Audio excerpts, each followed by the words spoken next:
Before I start removing parts from your car, you might just try and do this. Um, it's just to test the continuity and the cable from the sender all the way to the gauge. Way it worked. So I tried touching the cable that goes from the sender all the way to the gauge. I tried to touch it with ground, it didn't work. I didn't get any readings. So I went back to the gauge and tried just the simplest test, battery, ground, and it worked. So what we're going to try and do now is just try and test continuity between the cable that goes from the sender all the way to the gauge, because you might just have it broke, could have broken somewhere and you don't know, so might as well just go ahead and there you go. Oh, wait, sorry, no, it has continuity, so it should be good. What I did is I got a cable to the sender, to the gauge, where the cable ends, and one at terminal at the center. Okay, so why am I not getting a reading? Okay, so alright guys, so after you actually take out the gas, the petrol from your tank, what you want to do is you want to start taking out those bolts. Already taken out two. This is a half and 6.5 millimeter hex. Haha, this is metric for me. I don't know what imperial you use for this, but this is 6.5 for me. These are quite easy to come off, to be honest. I was expecting a lot more work, um, but they are really easy to come off. You don't even need to do a lot of pressure or anything like that. You just basically start and then you can pretty much unscrew them by hand. Yes, well, it's out. It is, yeah, it's not budging. So yeah, definitely not working. Just see if I can gently. There you go. Ooh, okay. Now it's going there. Okay. Yeah, it gets there. It gets stuck onto the top part. So if you fill up my your tank a little bit too much for it seems, on mine, it'll tell you it's full because it just stops there. Um, but yeah, so what I'm going to start doing is taking everything apart. Um, a lot of blah blah blah onto some cleaning.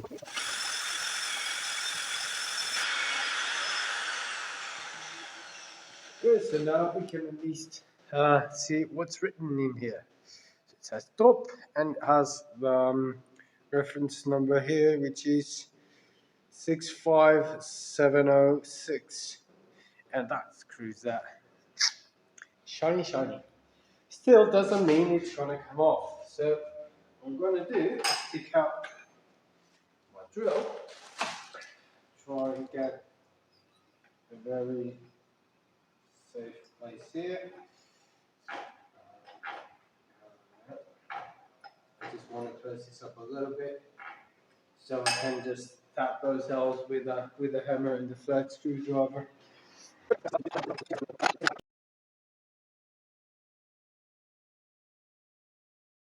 Show you, as I said, it has a resistance. Let me see if I can get this to go closer, and let me just get a lamp.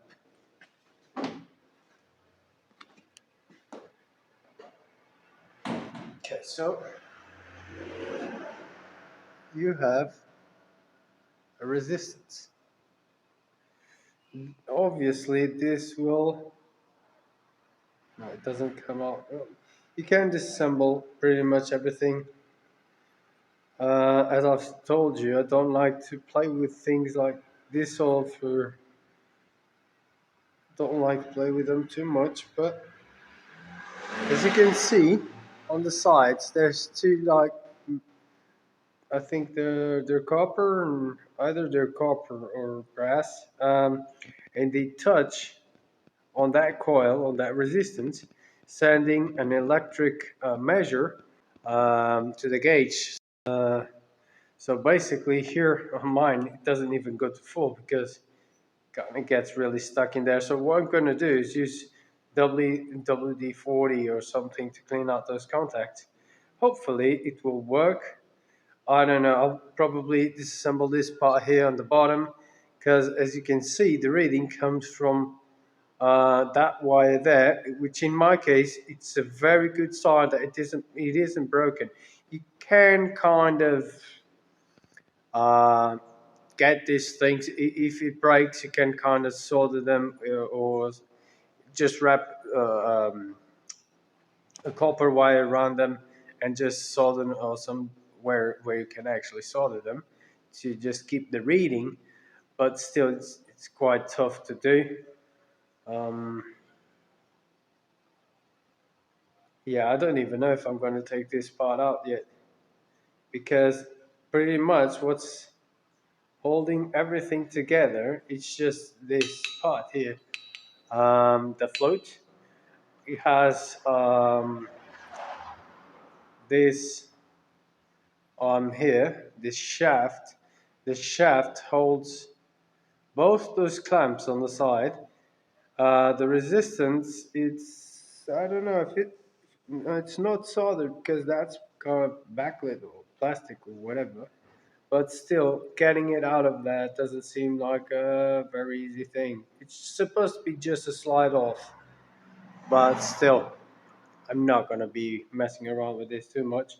I will clean up everything, then just test it on the gauge and see if I get any readings. Okay, since I've learned last time, uh, at that gauge when I tried to unscrew something and the wire broke, I'm not gonna do that again. I've learned my lesson.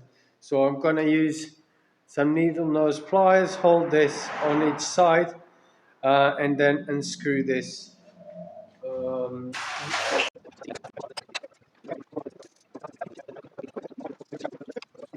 Looser now, a lot looser. And I didn't even touch this. So releasing oil or WD-40 or whatever you use. I have releasing oil from Coma, which is a British brand for what it seems. See, I love you, Brits.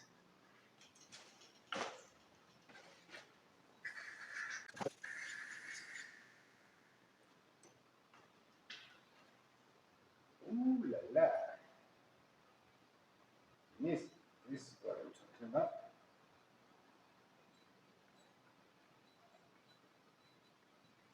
Still has a little bit of resistance here on the top, so if it's full, I'm not worried. I'm more worried if it gets low on fuel. So that's where I'm gonna get worried with a little bit of compressed air inside, just to get that. What I'm doing here is I'm like using um, those clamps to scrape out any dirt or something that might just be in there. Get me loosened, and then just get it out. This is quite very thin wire, to be honest.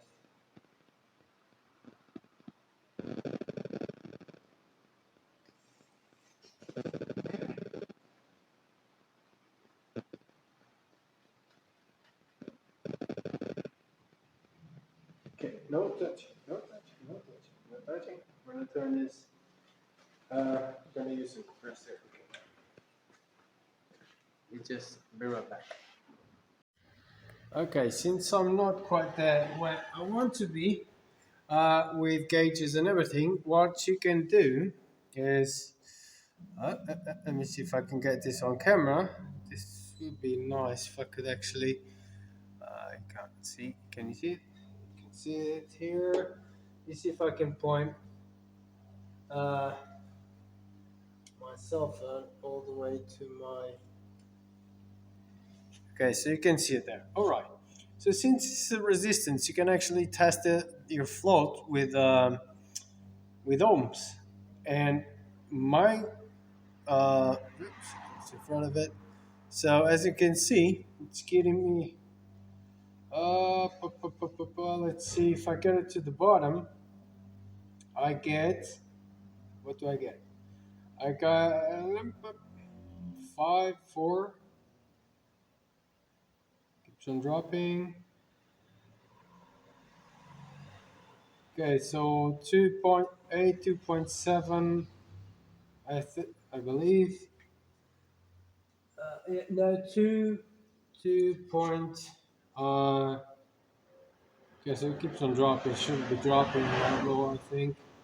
But then again, it's 1.5 ohms, I believe. And if I get my float going upwards, I get a totally different reading. So um, much higher resistance.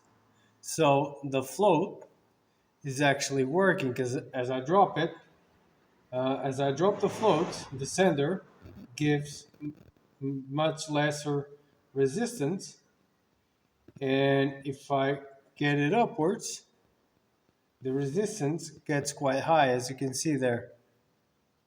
So the sender is working. Um, there's still something wrong with my gauge.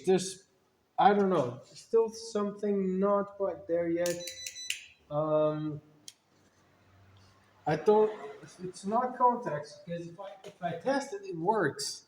But if I test it on um, this, wait, should probably just try and get some. Of course, I think you need. Of course, you probably need some current to go through and give you a reading. So I need to wire it at least for this. Okay, just test something first.